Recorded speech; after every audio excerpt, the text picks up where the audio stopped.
Vamos a tomar un texto con este tema que vamos a desarrollar esta noche. Ojalá seamos breves, a tocar abreviar mucho para tener el espacio de las preguntas.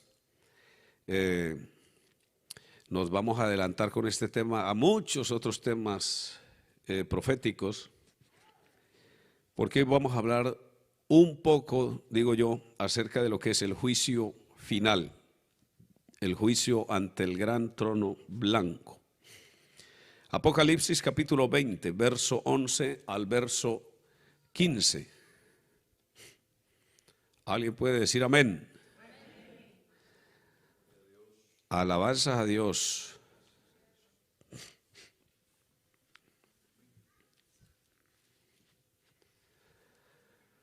Apocalipsis capítulo 20, verso 11 al 15. Yo voy a leer algunos versículos más.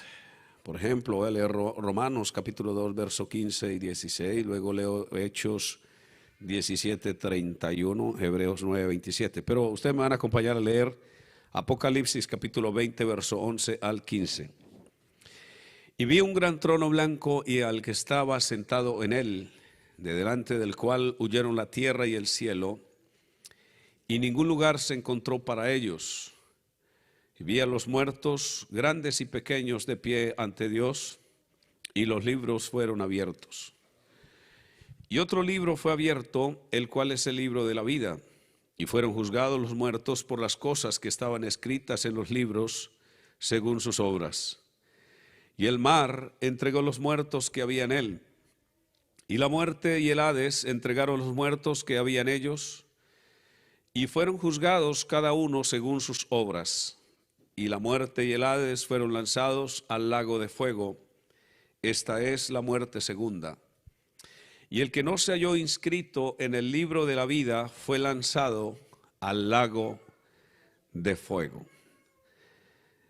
En Romanos capítulo 2, verso 15 y 16 dice: mostrando la obra de la ley escrita en sus corazones, dando testimonio su conciencia y acusándolos o defendiéndolos sus razonamientos, en el día en que Dios juzgará por Jesucristo los secretos de los hombres conforme a mi evangelio.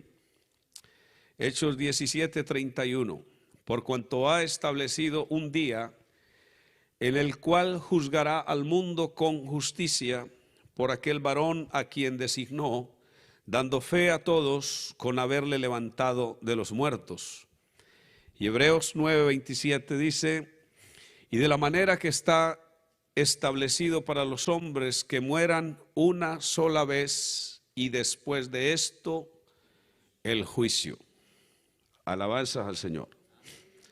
Soberano Señor Jesucristo, te damos la honra y la gloria en esta noche, Padre Celestial. Estamos aquí, Señor Jesús, reunidos en tu nombre. Y también, Señor Jesús, estamos aquí frente a tu palabra.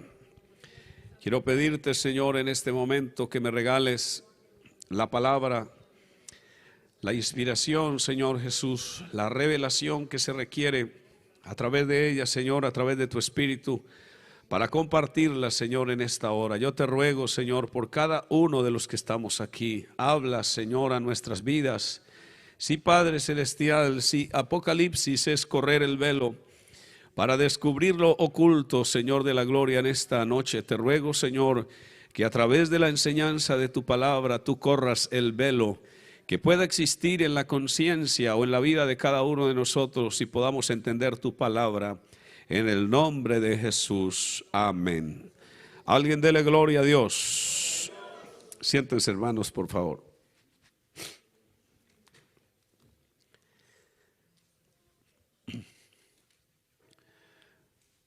Es interesante mirar en las Escrituras que los temas proféticos se deben abordar teniendo en cuenta que cuando se hace alusión a un tema en particular, ese tema se encuentra en casi toda la Biblia, para que pueda ser un tema sustentado a la luz de la palabra de Dios. Se ha dicho que no se puede establecer una doctrina sobre un solo versículo, ni tampoco se puede establecer una doctrina teniendo en cuenta un solo testamento. Las doctrinas, por lo regular, tienen un sustento en el Antiguo y en el Nuevo Testamento, y un sustento bastante fuerte. Voy a colocar un ejemplo.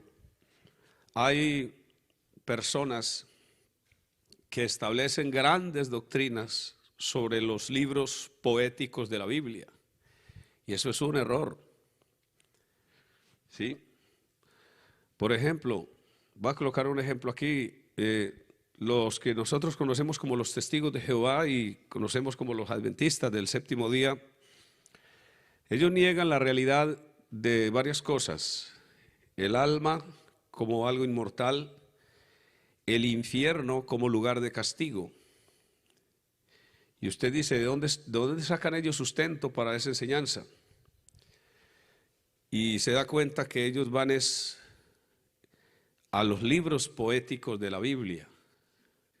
O sea, el sustento para esa doctrina no la sacan de ninguna otra parte más que no sea de los libros poéticos de la Biblia. Como saben, son libros poéticos.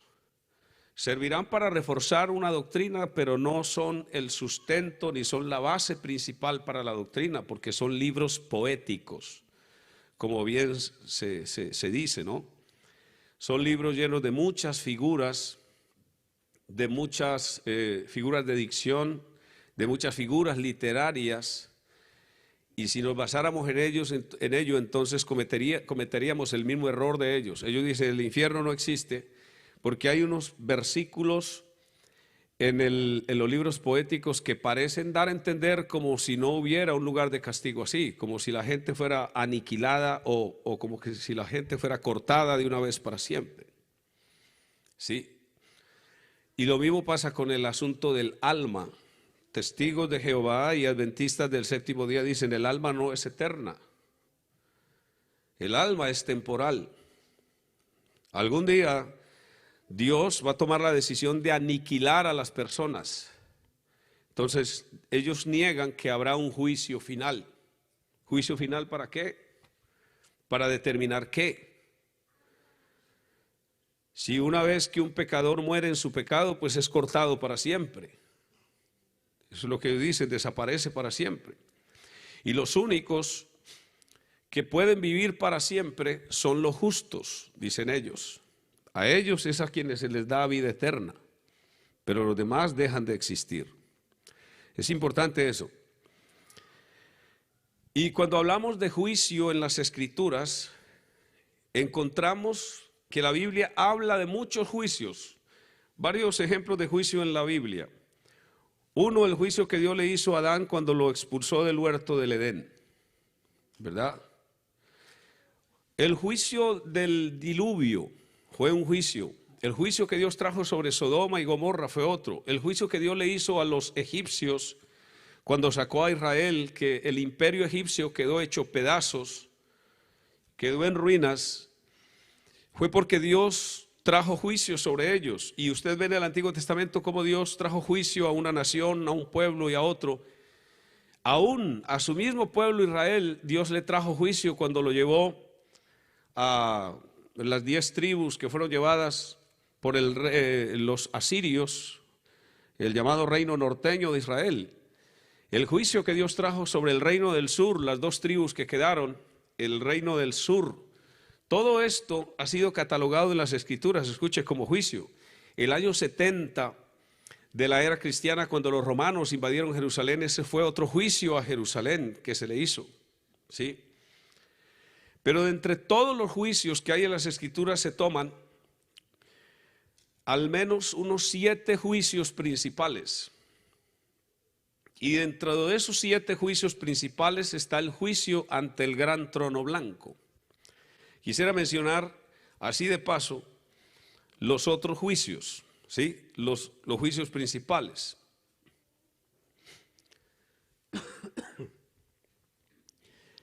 Está el juicio del Calvario, como un juicio principal.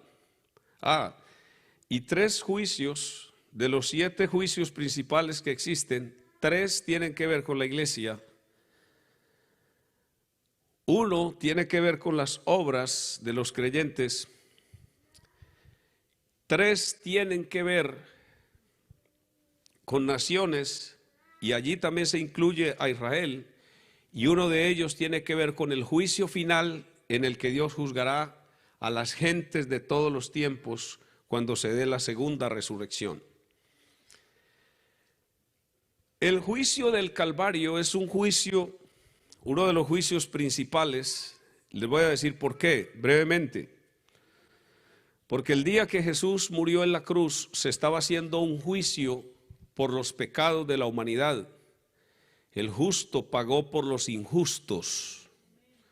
Él cargó con el castigo de todos nosotros, dice la Biblia. Por su llaga fuimos nosotros curados. ¿De qué fuimos curados? Del pecado. La llaga del pecado. Amén. Que había afectado terriblemente a la humanidad. Jesús llevó el juicio nuestro, el juicio que había de caer sobre los pecadores, cayó sobre Jesús en el Calvario. Por eso cuando una persona viene a los pies de Cristo, ya ha venido al juicio.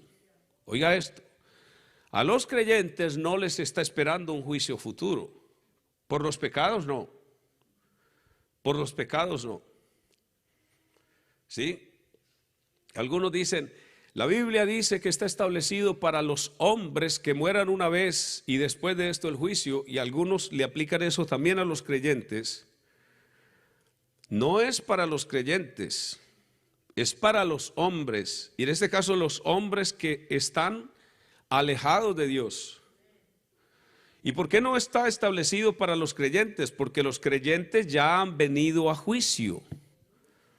Si me hago entender, usted no puede ser juzgado por sus pecados 2 veces, ni 3 veces. El juicio por nuestros pecados se dio con la muerte de Jesús en el Calvario. Mire, en el Calvario cayó toda la ira de Dios por el pecado de la humanidad, cayó sobre Jesucristo.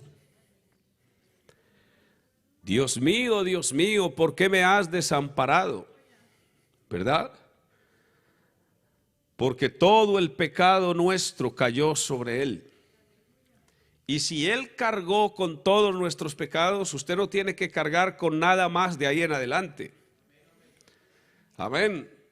Es que algún día nos vamos a presentar delante de Dios y vamos a dar cuentas. Ya no por nuestros pecados. Vamos a dar cuentas por nuestras obras, como lo vamos a mirar enseguida. Y eso es diferente. Amén. No por las obras pecaminosas, sino por otras obras. Alabanzas al Señor. Brevemente lo explico porque esto todo es amplio. Imagine, cada juicio de estos es para enseñarlos en una dominical de por ahí de 1 hora y cuarto, 1 hora y media. El segundo juicio es el juicio de la disciplina cristiana. Por eso es que tiene que ver con la iglesia. Porque es tiempo de que el juicio comience por la casa de Dios. Y si primero comienza por nosotros, ¿cuál será el fin de aquellos que no obedecen al Evangelio de Dios? Y si el justo con dificultad se salva, ¿en dónde aparecerá el impío y el pecador? Una vez que usted está en las manos de Dios, Dios utilizará algo que la Biblia lo llama la disciplina, y a través de la disciplina que Dios aplica, usted se sostiene en el camino, siendo agradable al Señor. ¿Por qué razón? Porque Dios no le va a permitir a usted como hijo de Él andar de cualquier manera. Dios se aparecerá con el látigo en algún momento, como decimos en Colombia, o con el zurriago, y le hará sentir que Él es su padre y que usted es hijo de Él. Por eso la Biblia dice que Dios azota y disciplina a todo aquel que recibe por hijo. Si soportáis la disciplina, Dios os trata como a hijos, porque ¿qué hijo es aquel a quien el padre no disciplina? Pero si se os deja sin disciplina, de la cual todos han sido participantes, entonces sois bastardos y no hijos. ¿Está escuchando? Cuando usted ve a un creyente que sigue pecando y no le pasa nada, no vaya a creer que ese es un hijo de Dios. Ve como es de buenas. ¿Ah? La embarra y no le pasa nada.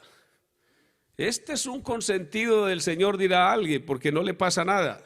No, más bien piense usted que él es un bastardo. Porque si se está portando mal y Dios no lo disciplina, es porque no es hijo de él. ¿Está escuchando, hermano? Esto es importante, amén. Alabado el nombre del Señor.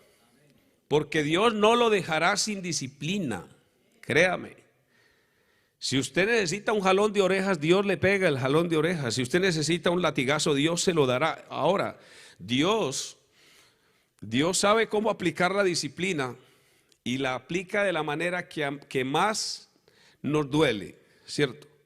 Recuerdo cuando estábamos pequeños, mi mamá solía mojar bueno, no sé si va a mencionar aquí algo, tal vez suene raro, una verbena.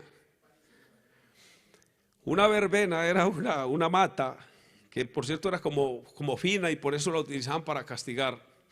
Entonces arrancaban o cortaban la mata y después la mojaban en agua y con eso le calentaban a uno los pies.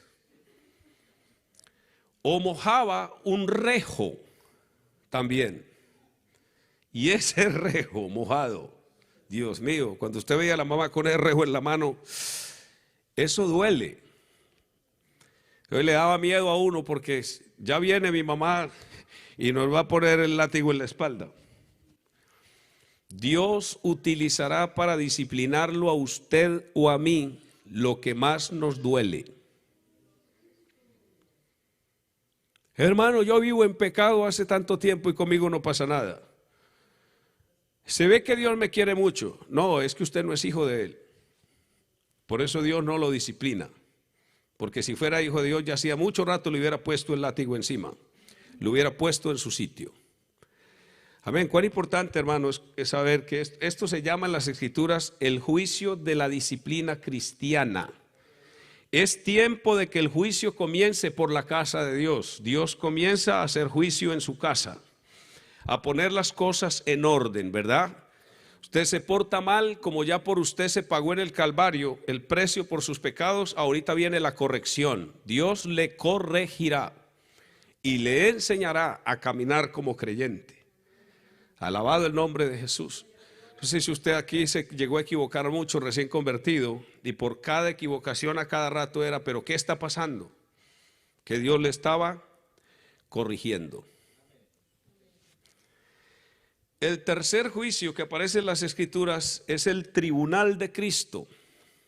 Y después que la iglesia sea llevada al cielo, habrá en el cielo un espacio en el que cada uno de los creyentes comparecerá, no a dar cuentas por sus pecados, porque no es un juicio para el pecado. El juicio por el pecado de los creyentes ya se hizo en la cruz. Amén. Cada creyente se presentará ante el tribunal de Cristo y allí van a ser sopesadas las obras que usted y yo hicimos para Dios. ¿Verdad? Si usted no hizo obras para Dios, pues va a pasar allí en blanco. Ni siquiera lo van a llamar. ¿A qué? ¿Cierto? Algunos que dicen, lo importante es que yo me vaya con Dios, yo me voy a ir a barrer las calles del cielo. No, el cielo no tiene polvo ni basura. Amén. Hermano, con tal de que yo llegue allá, sí, bueno, gloria a Dios, de allá no lo devuelven. Pero allá no le van a dar tampoco premio, ni le van a dar corona, ni le van a dar galardón si usted no sirvió a Dios aquí en la tierra. ¿Sí? 1 Corintios capítulo 3 dice el verso 13 al 15, la obra de cada uno se hará manifiesta allí en el tribunal. La obra de cada creyente se hará manifiesta porque el día la declarará. Pues por el fuego será revelada y la obra de cada uno, sea cual sea, el fuego la probará. Si permaneciere la obra de alguno que sobreedificó, recibirá recompensa. Si la obra de alguno se quemare, él sufrirá pérdida. Si bien, él mismo será salvo, aunque así como por fuego. ¿Se da cuenta? Algunos se salvan, llegan al cielo raspados, no lo llaman para darle ninguna recompensa porque no trabajó para el Señor. Es el himno que hemos cantado. Si yo llevo las nuevas a perdidos por doquier, con las manos vacías no me presentaré. ¿A dónde? En el tribunal de Cristo. Alabado el nombre del Señor. Allá van a ser juzgadas nuestras obras. Si usted no hizo nada, nada hay allá apuntado para darle recompensa. Pero todo lo que usted hizo aquí para Dios, todo, hermano, escuche bien, será recompensado. No faltará nada que Dios no tenga en cuenta para recompensarle allá. Alabado sea el nombre de Jesús. Ahora, ese juicio se hará porque en ese tribunal Jesús organizará todo su gabinete con el que Él viene a gobernar la tierra. Por eso algunos reciben coronas y algunos reciben galardones, por eso algunos serán autoridades sobre las naciones en el milenio, ¿verdad? Por eso dice, al que venciere yo le daré autoridad sobre las naciones. Al que venciere yo le daré que se siente conmigo en mi trono. Amén. Esos textos los encuentra usted dirigidos a la iglesia en el libro del Apocalipsis. Al que venciere, ¿verdad? Al que guardare mis obras hasta el fin, yo le haré columna en el templo de mi Dios y nunca más saldrá de allí. Y está hablando de galardones y está hablando de coronas que cada creyente tendrá frente a ese tribunal. Alabado el nombre del Señor. Bienaventurado el varón que resiste la tentación, porque cuando haya resistido la prueba, recibirá la corona de vida que Dios ha prometido a los que le aman. Oiga esto, esos creyentes que se esforzaron por vivir la vida cristiana en fidelidad, que se guardaron para Dios, escuche, eso va a tener una recompensa. Porque Dios le va a dar la corona de la vida. Amén. Y ojalá hubiera espacio para hablar de esto, porque es muy importante, porque si van a dar coronas, si van a dar galardones, ninguno de ellos está asociado con la salvación, porque la salvación no es una recompensa. La salvación no es un premio. Un premio se le da al que corre, al que lucha, como dice el apóstol Pablo, ¿verdad? La salvación es un regalo que nos dieron. Saque la salvación de ahí, porque nadie se gana la salvación. Yo me gané la salvación. No, nadie gana la salvación. La salvación es dada gratuitamente por la gracia de Dios. A Dios le plació regalarnos la salvación. Alabado el nombre de Jesús, y usted lo único que hizo fue recibirla. Amén. Alabanzas al Señor. El juicio número 4, que aparece en las Escrituras como juicio principal, es el juicio que Jesús le hará a las naciones gentiles cuando venga en su segunda venida. Jesús viene en su segunda venida y establece sobre esta tierra el trono de gloria. Así dice la Biblia.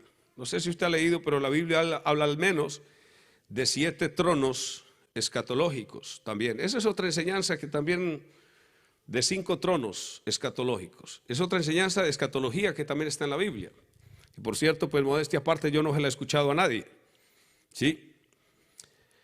Yo la he compartido en algunos espacios. Está el trono de la gracia. Hebreos 4:16. Está el trono de adoración. Apocalipsis capítulo 4. Está el trono de gloria. San Mateo capítulo 19, verso, creo que es 28. San Mateo capítulo 25, verso 31. habla del trono de gloria. Cuando el Hijo del Hombre venga en su gloria y todos sus santos ángeles con él, entonces se sentará en su trono de gloria. Trono de gloria no es en el cielo, el trono de gloria será aquí en la tierra. Se sentará en su trono de gloria y serán reunidas delante de él todas las naciones. Las naciones son las naciones gentiles que hayan quedado después, pasada la gran tribulación, casi al final de la gran tribulación. Y el Hijo del Hombre se sentará en su trono de gloria, reúne a todas las naciones, dice la Biblia. Y ahí en ese trono apartará los unos de los otros como aparta el pastor las ovejas de los cabritos. Pondrá las ovejas a su derecha y los cabritos a su izquierda. Las ovejas no es la iglesia. Ya le explico. Los cabritos los va a poner a la izquierda. Entonces el rey dirá a los de su derecha: venid benditos de mi Padre, heredad del reino preparado para vosotros desde la fundación del mundo, porque tuve hambre y me diste de comer, tuve sed y me diste de beber, fui forastero y me recogiste, estuve desnudo y me cubriste, en la cárcel y vinisteis a mí. Entonces dice que ellos le van a responder al Señor diciendo: Señor, ¿cuándo te vimos hambriento y te sustentamos? ¿Cuándo te vimos forastero y te recogimos? El Señor va a presentar a su pueblo Israel delante de ellos y le va a decir: por cuanto lo hiciste a uno de estos mis hermanos más pequeños, y en este caso es el remanente de Israel, a mí lo hiciste. Este es un favor que ustedes me estaban haciendo a mí, a pesar de que ellos lo estaban haciendo a Israel, porque los hermanos más pequeños del Señor son los judíos. Dice la Biblia que entonces le va a decir a los de la izquierda, a los cabritos, como aparece aquí: id malditos al fuego eterno preparado para el diablo y sus ángeles. Porque tuve hambre y no me diste de comer, tuve sed y no me diste de beber, fui forastero y no me recogiste, etcétera, etcétera. Ellos también le van a decir al Señor: Señor, ¿cuándo lo hicimos? Y él va a decir: porque ustedes no se lo hicieron a uno de ellos, tampoco a mí lo hicieron. ¿Está escuchando? Esas naciones que el Señor juzgará allí y que aparecen como las ovejas, son las naciones que van a heredar el reino milenial. Ellos van a entrar en cuerpos naturales al reino milenial. Bueno, los escatólogos van armando, digámoslo así, el rompecabezas, y ahí pueden, si fuera ese juicio en estos tiempos, saldrían librados de los últimos tiempos naciones que no han sido perseguidores del pueblo judío. ¿Sí? Por ejemplo, Gran Bretaña. Acuérdense que Israel resurge en el año 1948 con la ayuda de Gran Bretaña, de Francia principalmente, porque Gran Bretaña había extendido ya sus tentáculos en su conquista hacia todas esas tierras, y ellos fueron los que más abogaron para que Israel se constituyera nuevamente en una nación. Saldrían bien librados los británicos en este tiempo. ¿Está escuchando? Y ustedes saben que las alas de la águila de los británicos, del león que vuela y conquista por el mundo, son los Estados Unidos de América. Entonces salen librados ¿quiénes ahí también? Estados Unidos y probablemente parte de los canadienses, por el asunto de los franceses e ingleses, ¿verdad? Si se diera el juicio hoy, pero los que somos colombianos no saldríamos bien librados en ese juicio, porque Colombia ha sido considerado un país antisemita.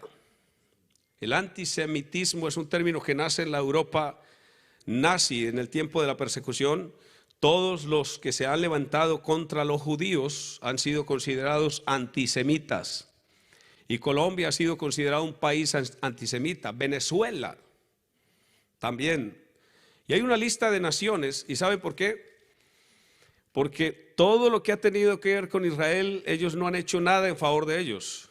Año 1947, cuando se partió la tierra, cuando partieron la tierra, le dieron un territorio a los musulmanes y le dieron otro territorio a los judíos. Para eso se pidió la opinión de las naciones. Y hubo naciones que se abstuvieron de votar. Una de ellas fue Colombia. Y no hacerlo es no apoyar. Mire, no lo estoy diciendo yo, esto lo dicen secularistas incluso, antropólogos, historiadores, para que usted lo busque por ahí la historia. Colombia ha sido considerado un país antisemita.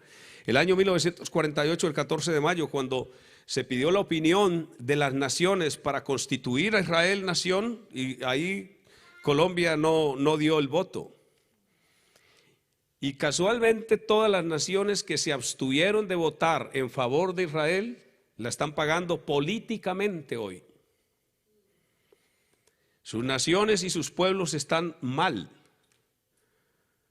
No apoyar a Israel, hermano, es un problema. Ir en contra de Israel es todavía más grave. ¿Verdad? Usted recuerda el finado presidente de Venezuela, su nación antisemita, y él también, Hugo Chávez. Desde el fondo de mi alma, dijo él, ¿verdad? Dijo que maldecía a ese pueblo. Desde las vísceras dijo que lo maldecía. Y desde las vísceras le cayó el juicio. Y ligero se fue el arrogante presidente de Venezuela, ¿verdad? Y así ha pasado con casi todos los que han sido enemigos de ellos. Hay recompensa para el que apoya a Israel. Bendeciré a los que te bendijeren, le dijo Dios a Abraham, y maldeciré a los que te maldijeren. Benditos los que te bendigan, le recordó Dios a Balaam, y malditos los que te maldigan. Entonces, por eso en ese juicio, en el trono de gloria van a salir libradas unas naciones y ellos van a tener la oportunidad de entrar al reino milenial, y otras naciones se rajarán frente a ese juicio. Ellos pierden allí. Está el otro juicio, que es el juicio que se le hará a Israel en la segunda venida de Cristo, que algunos creen que no les van a hacer juicio a ellos. Pues mire lo que dice la palabra de Dios respecto a Israel en el libro del profeta Ezequiel, capítulo 20, versos 33 al 38. Vivo yo, dice Jehová el Señor, que con mano fuerte y brazo extendido y enojo derramado he de reinar sobre vosotros. ¿Quién? Dios. Y os sacaré de entre los pueblos y os reuniré de las tierras en que estáis esparcidos, con mano fuerte y brazo extendido y enojo derramado, y os traeré al desierto de los pueblos, y allí litigaré con vosotros cara a cara, como litigué con vuestros padres en el desierto de la tierra de Egipto, así litigaré con vosotros, dice Jehová el Señor. Os haré pasar bajo la vara del juicio de Dios, y os haré entrar en los vínculos del pacto, y apartaré de entre vosotros a los rebeldes y a los que se rebelaron contra mí. De la tierra de sus peregrinaciones los sacaré, mas a la tierra de Israel no entrarán, y sabréis que yo soy Jehová. Esto es muy importante tenerlo en cuenta, porque hay gente que dice, Israel es salvo por promesa, Dios se las va a pasar a ellos por alto, Dios los va a salvar a todos. No, a todos no. Aquí dice la Biblia que los va a hacer pasar bajo la vara también. Los saca de las tierras donde están, los trae a la tierra de Israel y allí los hace pasar bajo la vara, y aparta a los rebeldes, y a la tierra de Israel no entrarán. ¿Sí? O sea, al milenio ellos no van a entrar. Los rebeldes no. Por eso, quienes van a entrar al milenio de Israel es el remanente de Israel. Cuando uno lee escatológicamente, encuentra que una parte de ese remanente va a ser sacrificado en la gran tribulación, y hay otra parte de ese remanente que va a ser preservado en el desierto. Apocalipsis capítulo 12 dice, y se le dieron a la mujer las dos alas de la gran águila para que volase delante de la serpiente al desierto, donde tiene lugar preparado por Dios, para que allí le sustenten. ¿Por cuánto? 3 años y medio, 1260 días, ellos van a ser sustentados. Y Isaías capítulo 26 dice que allí van a estar en una ciudad de rocas, y que ese lugar va a ser su refugio, y allá van a recibir su pan, y allí van a ser sustentados. Y cuando hace alusión al pan es como si volvieran a tener maná allá en el desierto donde van a ser guardados el remanente de Israel. ¿Por qué tiene que ser guardada una parte del remanente? Porque ellos esperan la segunda venida de Cristo. Como el amigo del esposo, ellos entrarán a las bodas, a la cena de las bodas del Cordero, porque las bodas son arriba, la cena va a ser aquí abajo en la segunda venida de Cristo, ya para la inauguración del milenio. Ellos entrarán como el amigo del esposo, alabado sea el nombre del Señor, para participar de la cena de las bodas. Está en la segunda venida de Cristo también entonces el juicio al anticristo, el juicio a todos los secuaces del anticristo. Dice así 2 Tesalonicenses capítulo 2 versos 7 y 8. Porque ya está en acción el misterio de la iniquidad, solo que hay quien al presente lo detiene hasta que él a su vez sea quitado de en medio, y entonces se manifestará aquel inicuo a quien el Señor matará con el espíritu de su boca y destruirá con el resplandor de su venida. ¿Sí se da cuenta? El Señor le hará un juicio cuando venga en su segunda venida. Apocalipsis capítulo 19 verso 19 al 21. Y vi a la bestia, a los reyes de la tierra y a sus ejércitos reunidos para guerrear contra el que montaba el caballo y contra su ejército. Y la bestia fue apresada y con ella el falso profeta que había hecho delante de ella las señales con las cuales había engañado a los que recibieron la marca de la bestia y habían adorado su imagen. Estos dos fueron lanzados vivos dentro de un lago de fuego que arde con azufre, y los demás fueron muertos con la espada que salía de la boca del que montaba el caballo, y todas las aves se saciaron de las carnes de ellos. Esto es lo que llama la Biblia Armagedón, el juicio que se hará en la segunda venida de Cristo a todos los secuaces del anticristo, de la bestia, el juicio a todos estos ejércitos allá en el valle de Megido o en el valle de Armagedón. Alabanza al Señor. La batalla del gran día del Dios Todopoderoso. Será un juicio que Dios traerá.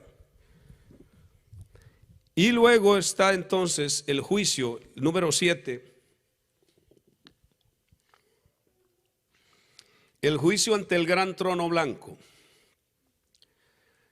Cuando Jesús venga en su segunda venida, que se den estos juicios de la segunda venida, que es el juicio de las naciones, el juicio a Israel, el juicio al anticristo y a todos sus secuaces.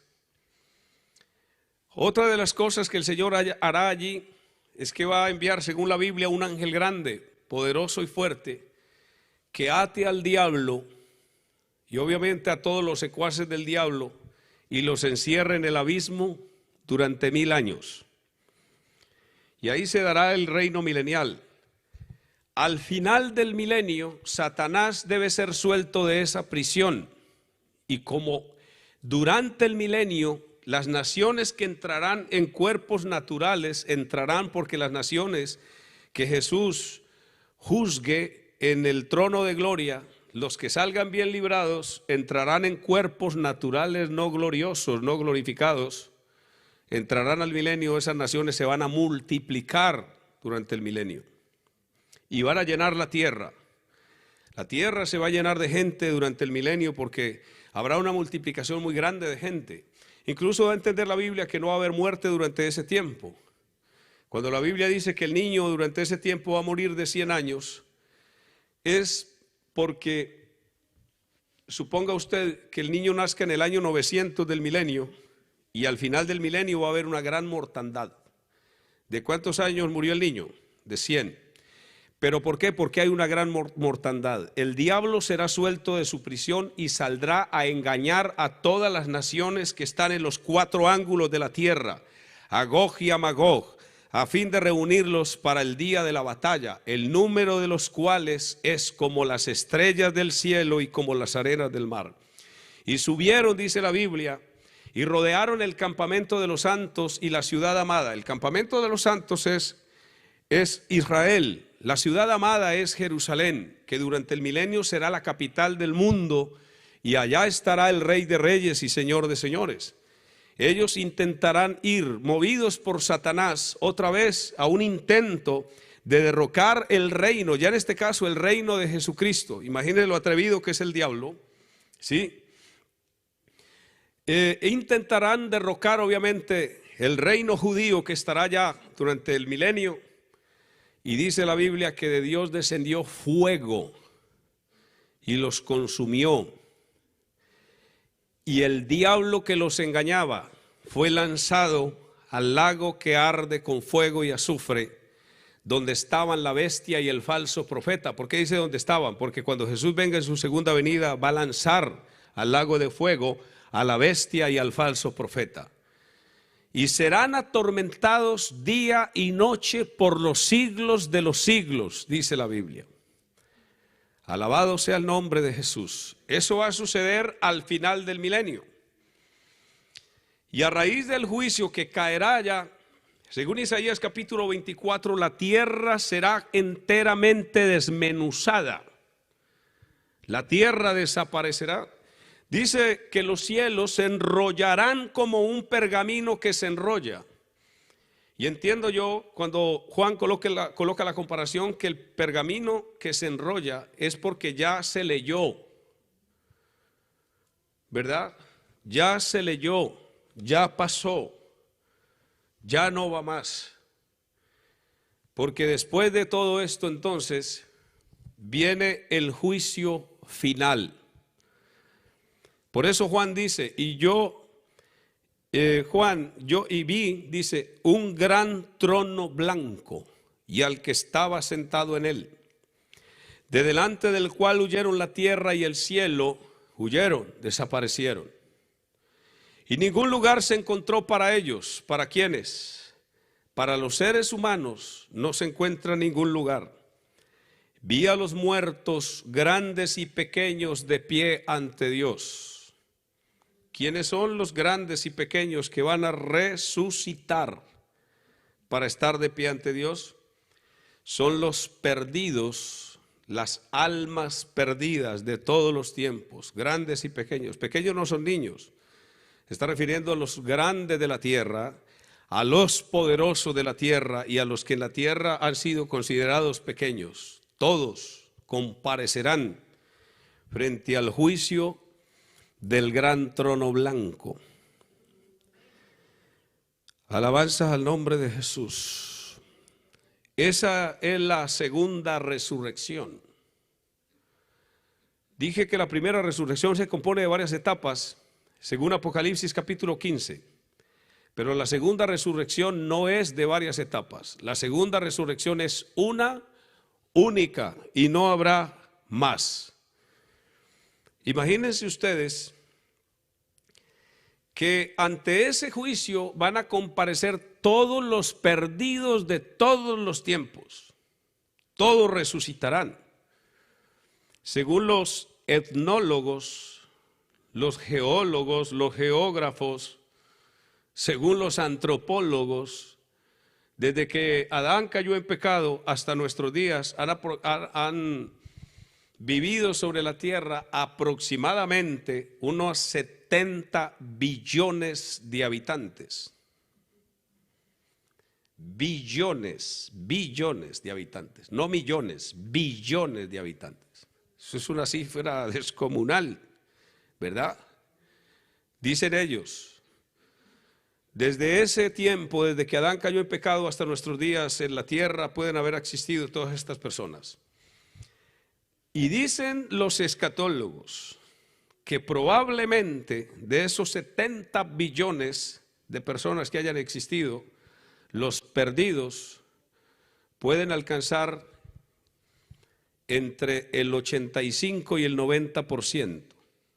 ¿No parece muy alentadora la cifra? Y toda esa multitud resucitará para estar ante el juicio final. Ahí estarán todos los ateos, todos los comunistas, ahí estarán. Ahí estarán todos los pecadores desde Caín hasta Judas y desde Judas hasta el último pecador que murió al final del milenio. cuando cae el juicio de Dios, el fuego de Dios, al final del milenio. Todos los malvados resucitarán. Y hay una cosa que ha inquietado bastante a los que estudian profecías bíblicas, y es la siguiente. Para los creyentes se dice con qué cuerpo van a resucitar, para los creyentes, pero para los inconversos no se dice con qué cuerpos van a resucitar. ¿No me parece curioso eso? Que para los creyentes se dice en qué cuerpos, porque nosotros estamos en proceso. Nosotros somos salvos, pero a la vez estamos en proceso. Nosotros somos redimidos, pero a la vez estamos en proceso. ¿Por qué en proceso? Porque nuestro cuerpo aún no ha sido redimido. El cuerpo será redimido el día que usted resucite de la tumba. Ese día será redimido, ¿verdad? Por eso Pablo dice, esperamos la redención de nuestro cuerpo. La estamos esperando. Usted fue redimido, fue comprado, pero la redención de su cuerpo se dará el día de la resurrección. Y por eso digo que Pablo dice cómo vendrán los cuerpos de los creyentes. Se siembra cuerpo animal, resucita cuerpo espiritual, ¿verdad? Hay cuerpos terrenales y hay cuerpos celestiales. Tal el terrenal, tales también los terrenales, tal el celestial, tales también los celestiales. Y así como hemos traído la imagen del terrenal, traeremos la imagen del celestial, ¿verdad?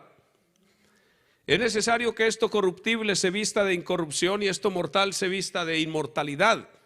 Entonces la Biblia sí dice con qué cuerpos resucitan los creyentes: cuerpos inmortales, incorruptibles, y cuerpos que serán transformados y cuerpos que serán glorificados cuando nos encontremos con el Rey de Reyes allá arriba.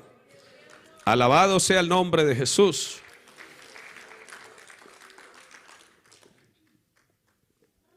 Pero no dice con qué cuerpos resucitan los perdidos.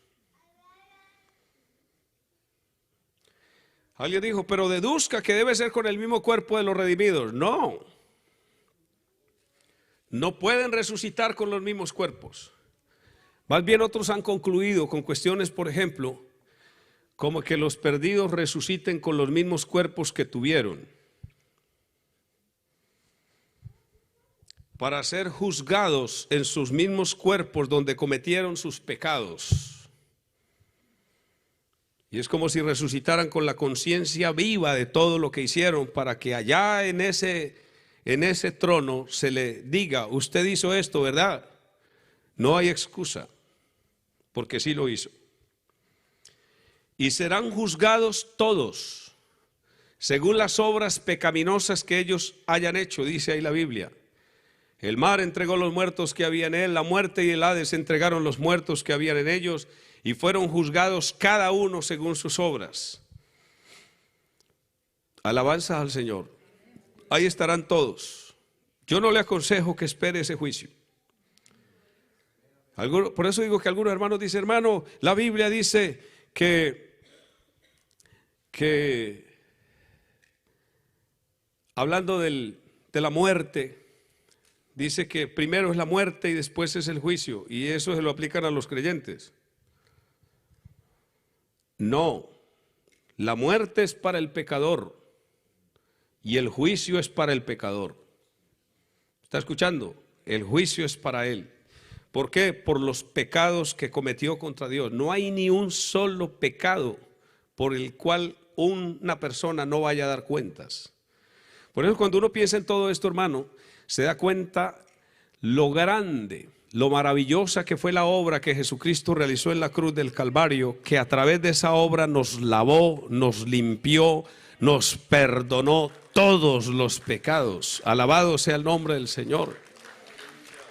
Y los pecadores van a dar cuentas por los pecados que hicieron, porque no quisieron recibir a Jesús como su Salvador. Entonces, cuando yo soy llamado a que escuche el Evangelio, lo crea y me salve, estoy siendo llamado a un juicio, ¿verdad? Alabado el nombre del Señor. Allí seré juzgado, allí son juzgados mis pecados, allí entonces el justo paga por los injustos para llevarnos a Dios. El que no acepte, reciba el sacrificio de Jesús como medio de salvación y de perdón, tiene que comparecer Él a dar cuentas en el juicio final. Él dará cuentas delante de Dios. ¿Quién estará sentado en ese gran trono blanco? La Biblia dice que es Jesús. No todo el que me dice Señor, Señor entrará en el reino de los cielos, sino el que hace la voluntad de mi Padre que está en los cielos. Muchos me dirán en aquel día. ¿Cuál día? El día en que Él esté sentado en el gran trono blanco. Señor, Señor, no profetizamos en tu nombre, y en tu nombre echamos fuera demonios, y en tu nombre hicimos milagros, y sin embargo yo le declararé, nunca os conocí.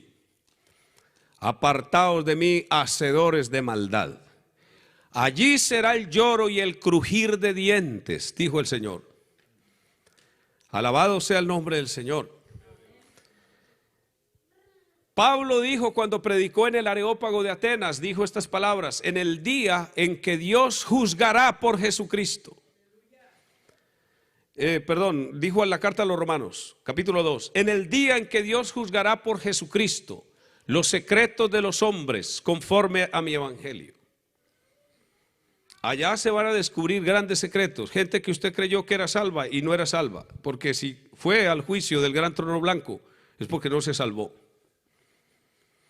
Y por eso dice, juzgará por Jesucristo los secretos de los hombres. Hay gente que se ha hecho pasar en la iglesia porque son creyentes, algunos predicadores, otros hasta pastores y apóstoles y no sé cuántas cosas más. Y ellos van a estar frente al gran trono blanco. Y lo más tremendo es que se van a sorprender cuando estén allí parados. ¿Yo por qué estoy parado aquí? Porque ningún mentiroso tiene parte